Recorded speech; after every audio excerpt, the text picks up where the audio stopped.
We'll guide you through how to export ChatGPT conversations. If you find this helpful, consider subscribing and liking the video. First, open your web browser and go to the ChatGPT website by logging into your account. Once you're logged in, you need to navigate to the conversation you want to export. Look for the specific chat session in your chat history, or start a new conversation if it's a recent one you wish to export. Now, here's what you do next. On the chat interface, usually at the top right corner, you'll find an icon or a menu option labeled as Options or More.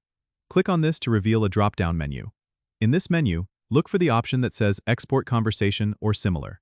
Click on it, and you should see options to export your conversation in different formats, such as PDF or TXT. Choose the format that works best for you. The system might prompt you with a confirmation dialog, so make sure to approve it. After that, the conversation file will be automatically downloaded to your designated Downloads folder or wherever your browser saves files. If you want to ensure everything went smoothly, you can open the downloaded file to check if the conversation is complete and formatted correctly. This process is really handy for keeping records or sharing insights with others. Remember to regularly back up important conversations if you rely on them for work or study. Exporting chats can also be a great way to archive your interactions for future reference. Don't forget to subscribe and comment if this helped you out.